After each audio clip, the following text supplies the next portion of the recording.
ഇതെന്താണെന്ന് മനസ്സിലായോ? ഇത് പാലക്കാണ്. സൂപ്പർ മാർക്കറ്റിൽ പോയപ്പോൾ പാലക്ക് കണ്ടു, കുറച്ച് വാങ്ങി. കണ്ട പച്ചച്ചീരയാണോന്ന് തോന്നും, പക്ഷെ പച്ചച്ചീരയല്ല, പാലക്കാണ്. ടേസ്റ്റിൽ തന്നെ നല്ല വ്യത്യാസമുണ്ട്. എന്നാ പിന്നെ പാലക്ക് വെച്ച് ഒരു അടിപൊളി കറി ഉണ്ടാക്കിയാലോ? വരൂ, നമുക്ക് ഉണ്ടാക്കാം. പാലക്ക് നന്നായി കഴുകിയതിന് ശേഷം തിളക്കുന്ന വെള്ളത്തിൽ ഒന്ന് മുക്കി വാട്ടിയെടുക്കണം. കഷ്ടിച്ച് 1 മിനിറ്റ് വെള്ളത്തിൽ മുക്കിയാൽ മതിയാകും. അധിക നേരം വെള്ളത്തിൽ ഇട്ട് വെക്കേണ്ട ആവശ്യമില്ല. ഇങ്ങനെ എല്ലാ പാലക്കും ഒന്ന് വാട്ടിയെടുക്കണം.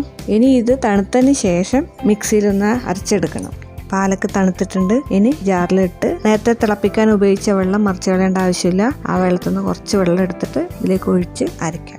ചിലപ്പോൾ അരച്ചതിൽ നാര് പോലെ കാണാം, കുഴപ്പമില്ല. പാലക്കിന്റെ തണ്ടിൽ ചിലത് മൂത്തിട്ടുണ്ടാകും, അതാണ്. വേണമെങ്കിൽ ഇത് ഒന്നും കൂടി എടുത്ത് അരയ്ക്കാം. ഇനി കുറച്ച് വഴറ്റൽ പരിപാടി ഉണ്ട്. അതിന് വേണ്ടിയിട്ട് 1 ഉള്ളി, 1 തക്കാളി, 300 ഗ്രാം പനീർ എന്നിവയാണ് എടുത്തത്. ചട്ടി ചൂടാകുമ്പോൾ 1.5 ടീസ്പൂൺ ഓയിൽ ഒഴിച്ചു കൊടുക്കാം. ഇതിലേക്ക് പനീർ ഇട്ട് വഴറ്റിയെടുക്കാം.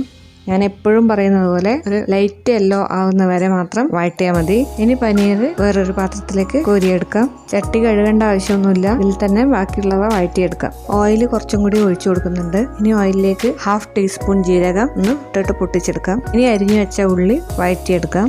ഉള്ളി വഴഞ്ഞിട്ടുണ്ട്. ഇനി ഇതിലേക്ക് ഞാൻ ജിഞ്ചർ ഗാർലിക് പേസ്റ്റ് ആണ് ഉപയോഗിക്കുന്നത്. നിങ്ങൾക്ക് വേണമെങ്കിൽ ഇഞ്ചിയും വെളുത്തുള്ളിയും ചെറുതായി അരിഞ്ഞിട്ട് വഴറ്റിയെടുക്കാവുന്നതാണ്. ഇനി ഇതിലേക്ക് അരിഞ്ഞു വെച്ച തക്കാളി ഇട്ടിട്ട് വഴറ്റാം. തക്കാളി വഴഞ്ഞിട്ടുണ്ട്. ഇനി ഇതിലേക്ക് അരച്ചു വെച്ച പാലക്ക് ചേർക്കാം.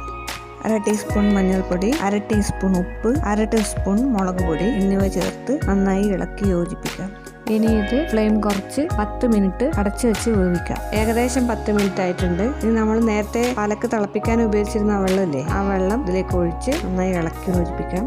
ഇനി ഇതിലേക്ക് 1.5 ടീസ്പൂൺ ഗരം മസാല ചേർക്കാം. പനീർ ചേർത്ത് നന്നായി ഇളക്കിയെടുക്കാം. വെള്ളം കുറവാണെങ്കിൽ കുറച്ചുകൂടി വെള്ളം ചേർക്കാം. ഉപ്പ് കുറച്ച് കുറവാണ്, അതുകൊണ്ട് ലേശം കൂടി ഉപ്പിട്ട് കൊടുക്കാം. ഇനി ഇത് അടച്ച് ഫ്ലെയിം കുറച്ച് ഒരു 3 മിനിറ്റ് വേവിക്കാം. അങ്ങനെ പാലക്ക് റെഡി ആയിട്ടുണ്ട്. ഇനി ചപ്പാത്തിക്കൊപ്പം പാലക്കറിയും കൂട്ടി കഴിക്കാം. ഇതുപോലെ നിങ്ങൾ ഉണ്ടാക്കി നോക്കുക, അഭിപ്രായങ്ങൾ അറിയിക്കുക. Thank you.